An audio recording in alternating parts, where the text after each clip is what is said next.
Seguramente te preguntas qué estabas escuchando. Lo que le vas a escuchar, a buscar después, es la canción Zapatos Viejos del gran cantante guayaquileño Ricardo Pita. Vamos con entrevistas. La noticia es mejor contada si la cuentan los protagonistas de la información. En UNL Noticias, la entrevista. La entrevista.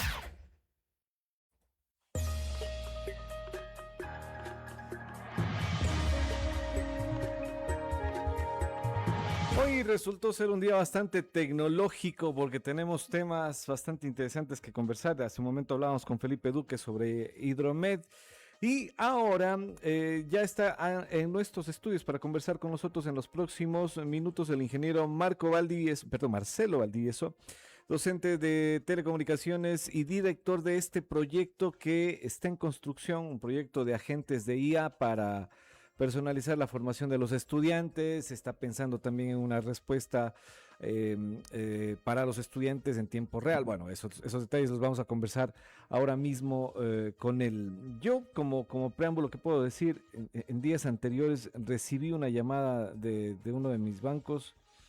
O sea, yo no tengo bancos, sino donde tengo la cuenta de uno del banco y claro, al escuchar la voz me di cuenta enseguida de que era un chatbot, ¿no? Bueno, era una voz mediada por inteligencia artificial, pero cuando iba respondiendo las preguntas me sorprendió la capacidad de análisis y respuesta que tenía a las cosas que decía. Actualmente sabemos bien que si usted hay ya aplicaciones como ManyChat que le permiten a las empresas que si usted pone una palabra clave dentro de un comentario en Facebook o manda un chat con las palabras claves y les escribe por interno, esta inteligencia lo que va a hacer o este modelo lo que hará es responderle de acuerdo a las consultas que hace. Lo que llama mucho la atención sobre la velocidad en la que se puede llegar a responder desde ciertos puntos. Ahora, la carrera de informática, telecomunicaciones, están metidos en todo ellos. Están preparando una propuesta como para optimizar este tipo de respuestas y hacerlo de mejor manera. Profe, ¿cómo estamos? Bienvenido. Buenos días. Muchas gracias por este espacio para precisamente hablar de lo que como carrera de telecomunicaciones y como Universidad Nacional de Loja estamos trabajando en el desarrollo de unos proyectos orientados a mejorar la experiencia de la enseñanza y del aprendizaje de nuestros estudiantes. Muy bien, ahora sí, coménteme, ¿de qué trata el proyecto?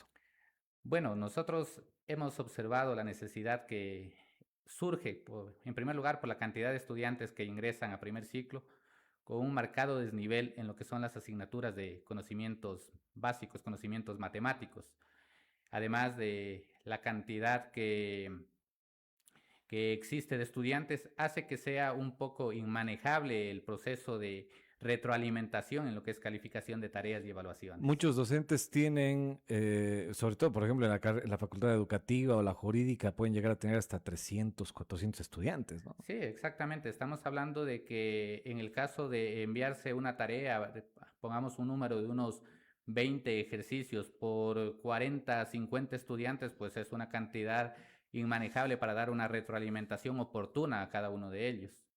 Ujú.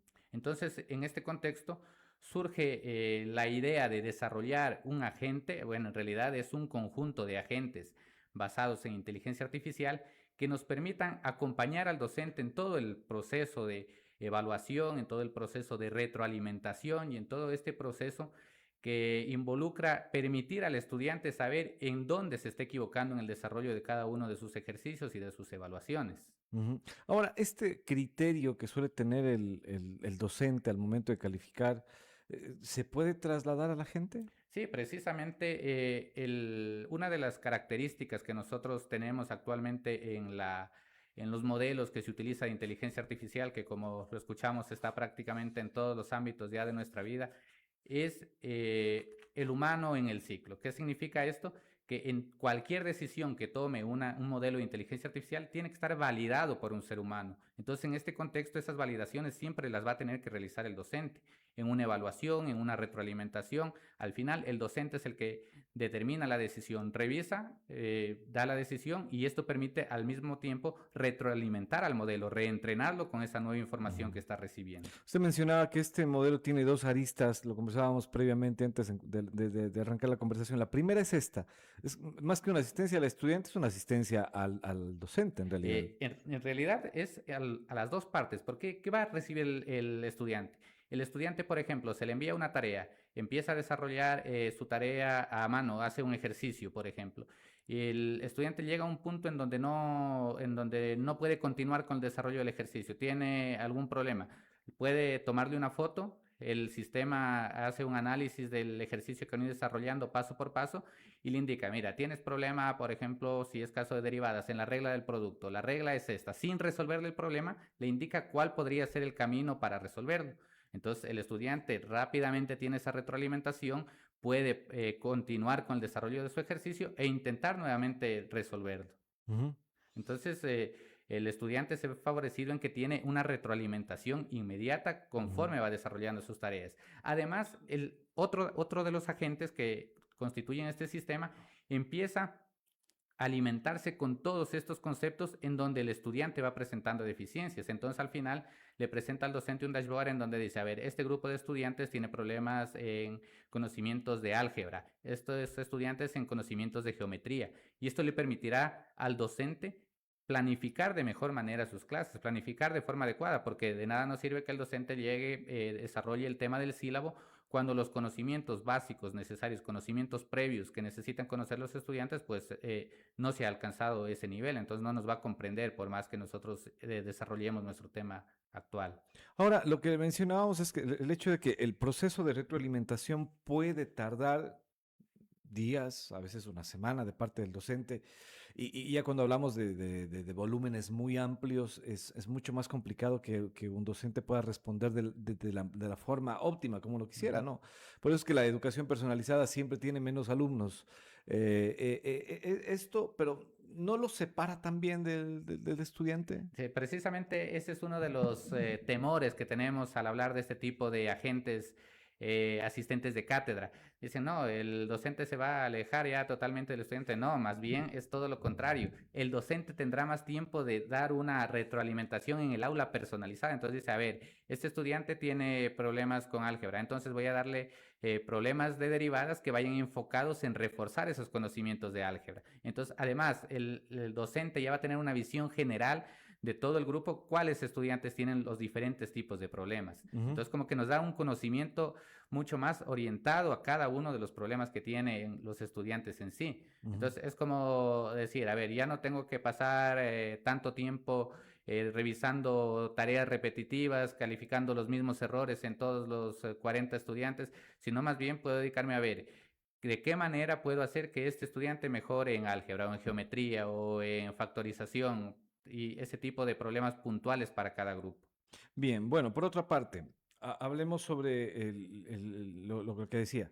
Ya en tema de calificaciones, la retroalimentación la tienen de ambos lados, se ahorra un poco de tiempo, se corre el riesgo de la despersonalización que de pronto lo separa al docente del estudiante, porque uno ya lo puede ver, uno ya revisa las tareas del estudiante y dice, ya sé por dónde va él, ya sé cómo tengo que apoyarlo a él, sé qué destrezas debería desarrollar más en este estudiante, cosa que podría perderse con el tema de la asistencia de un intermediario.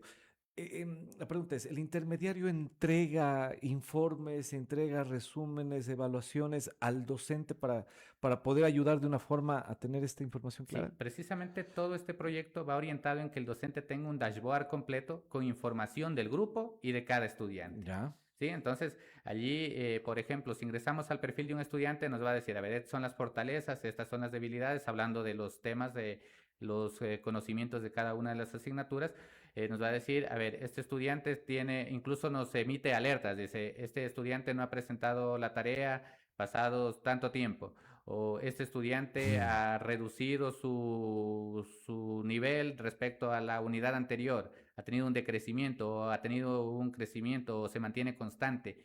Entonces nos permite tener una visión del grupo que de otra forma es muy complicado poder observar en grupos numerosos sobre todo. Ahora, acabo de pensar yo en otro tema, no sé si se relaciona, pero creo que van de la mano.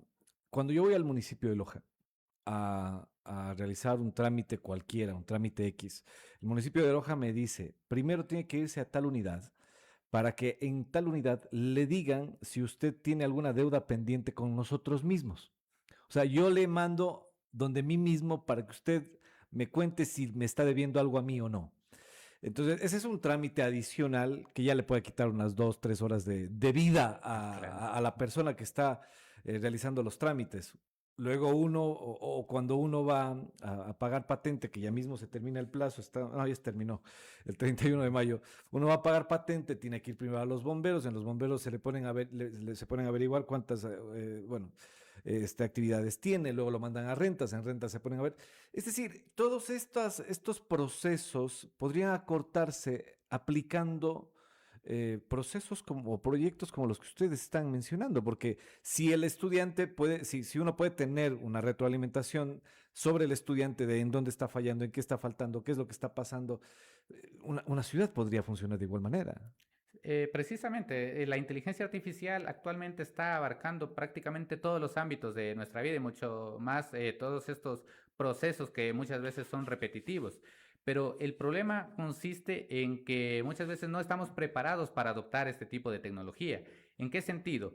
Queremos automatizar los procesos, pero muchas veces estos procesos no son óptimos antes de automatizarlos.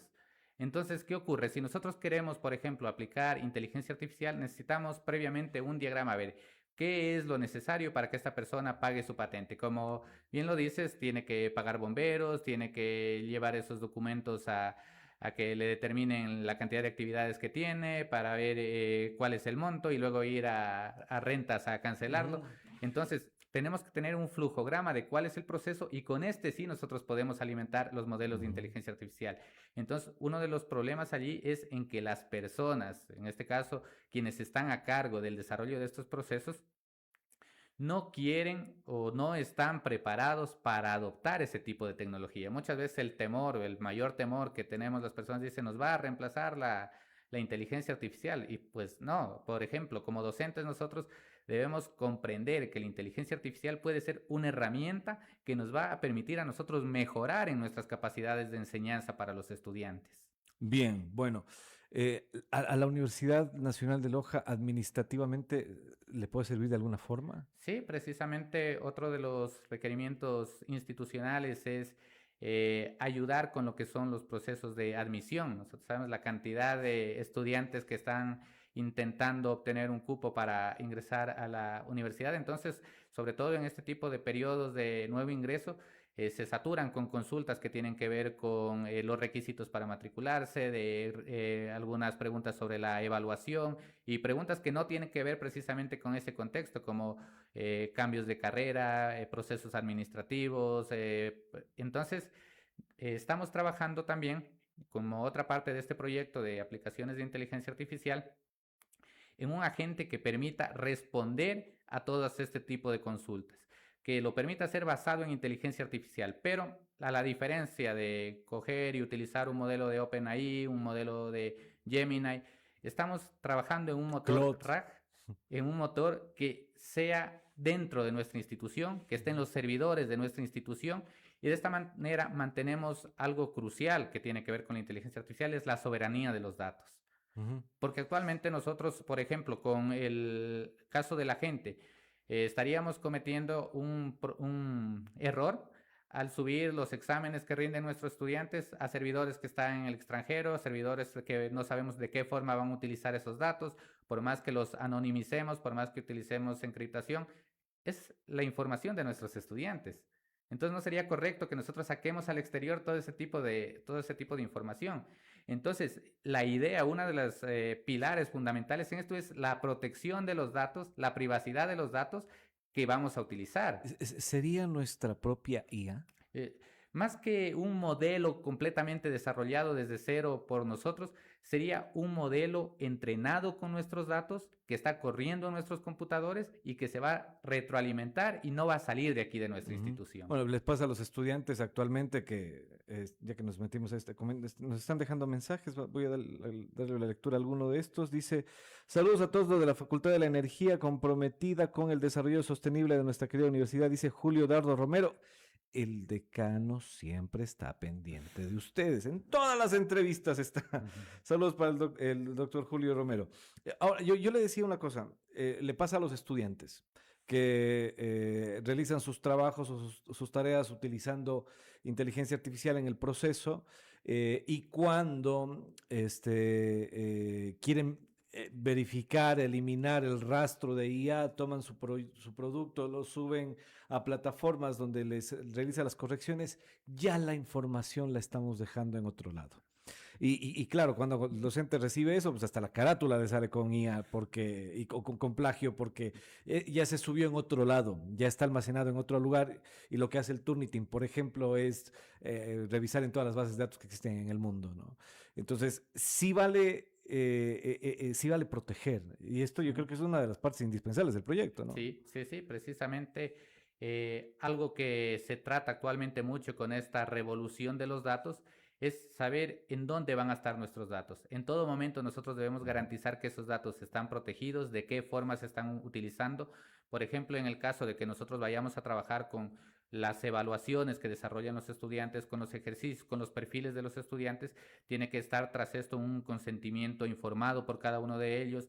Debe establecerse un protocolo de cuál es el tratamiento que se va a hacer con los datos, de tal manera que evitar tener cualquier inconveniente con las leyes que actualmente ya protegen y garantizan la seguridad de estos datos.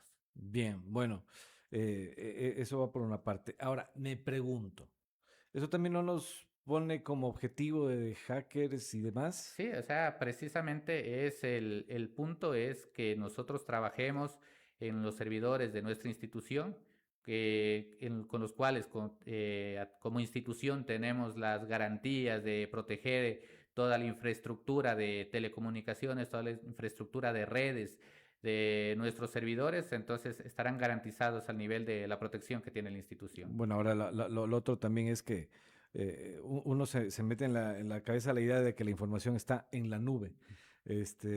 Pero no, está almacenado en otro servidor, en otro computador, Exacto. por así decirlo, en otro disco duro en algún momento. Ujú. ¿Hay algún sistema de protección de los datos? No hablemos de la incursión de hackers, sino hablemos de la pérdida de los mismos, ¿no? Porque algún sistema de respaldo. Sí, precisamente siempre que nosotros trabajamos con este tipo de información, se debe pensar en un backup. Ujú. Es decir, cada cierto tiempo, como suponiendo que van a ser perfiles de estudiantes, van a ser avances, entonces todo esto tendría que estar respaldado en un servidor independiente que nos sirva para, en el caso de que alguna pérdida catastrófica, intentar recuperar toda esa información. El ingeniero Marcos Swing Ochoa dice: felicitaciones, ingeniero Marcelo Valdivieso, gracias por compartir la información. Están dejando mensajes en Facebook. Bien, yo ya me estoy imaginando en este momento, al principio me imaginaba un cuarto como este lleno de servidores. Ahora ya me estoy imaginando a una casa llena de servidores. Hay una inversión importante en hardware también dentro del proceso. Sí, porque precisamente uno de los principales requerimientos para realizar nuestro propio entrenamiento, nuestros propios modelos, tiene que ver con la capacidad de cómputo que deben tener estos computadores. Entonces estamos hablando ya no de un computador normal, sino computadores con tarjetas gráficas que Ujú. permitan paralelizar este procesamiento. Por poner un simple caso, si yo intento realizar una prueba simplemente de uno de estos agentes en un computador normal, quizá me esté respondiendo en cuestión de unos 5 minutos, en unos 6 minutos, cosa que no es eficiente. Ujú. Yo quiero respuestas inmediatas. Entonces, si lo trasladamos a la infraestructura adecuada, pues las respuestas son en cuestión de milisegundos. Ujú. Entonces, se requiere en este caso de computadores tanto para la parte de entrenamiento, para la parte del fine tuning, que es el afinar los modelos ya existentes con nuestros propios datos, así como la parte de despliegue ya de producción de estos estos modelos. Bien, tenemos beneficiados a todos los estudiantes que intentan ingresar a admisiones, que a propósito, paréntesis, hago aquí, el día de hoy empieza el registro nacional, lo que significa que todo aspirante a ingresar a la educación pública en el país tiene que inscribirse ahora mismo en el sistema del Viceministerio de Educación Superior, antes llamado CENESID.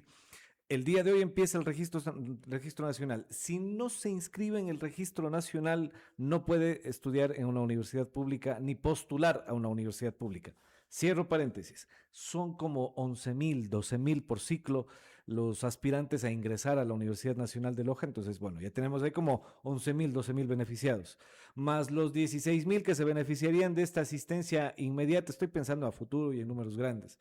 Más los 800, casi 1,000 docentes que tenemos. Hay un universo posible de beneficiarios de casi 30,000 personas aproximadamente.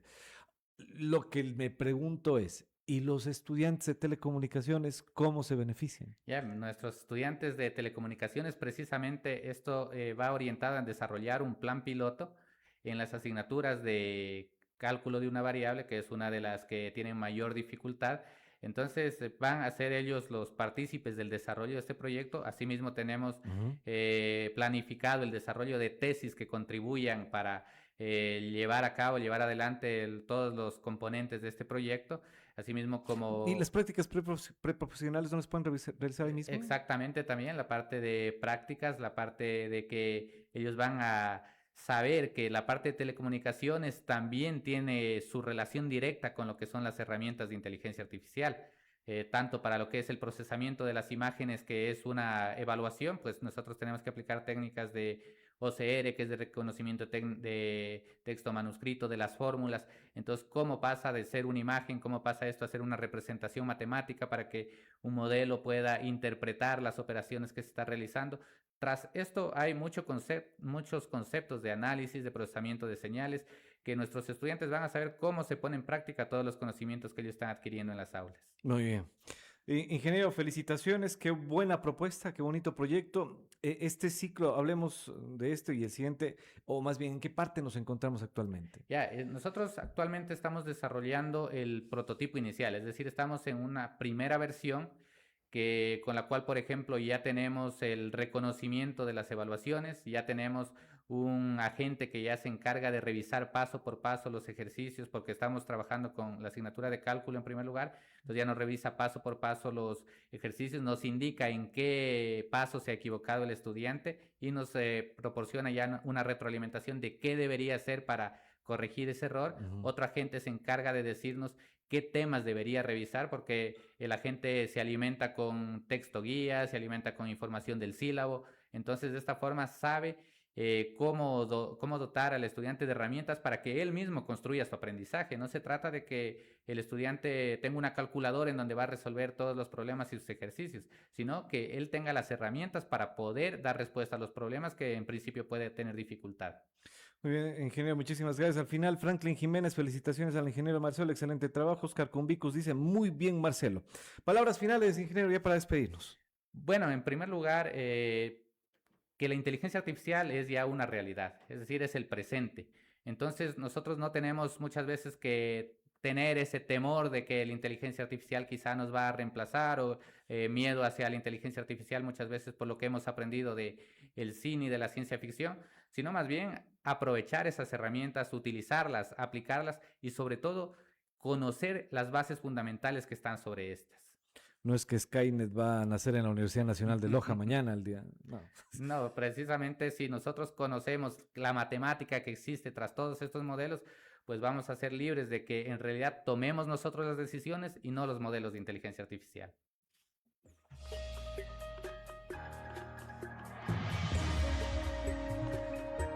Muy bien, muchísimas gracias al ingeniero Marcelo Valdivieso, quien está al frente de este proyecto de agentes de IA, tanto para personalizar la formación del estudiante en los primeros ciclos, como también para acompañar a los nuevos ingresos o a las personas que nos están tomando como una opción para sus estudios, bueno, sus estudios superiores, que a propósito empieza el día de hoy. Gracias, ingeniero, por la propuesta. Venga, vuelva cuando quiera, nos va contando los adelantos que tiene. Muchas gracias también por estos espacios para presentar en lo que venimos trabajando como carrera de Ingeniería de Telecomunicaciones y como Universidad Nacional de Loja. Yo me despido porque ya es hora de irnos, son ya las 8:59. Corto la transmisión en Facebook. Saludos a quienes nos estaban escribiendo hasta el final.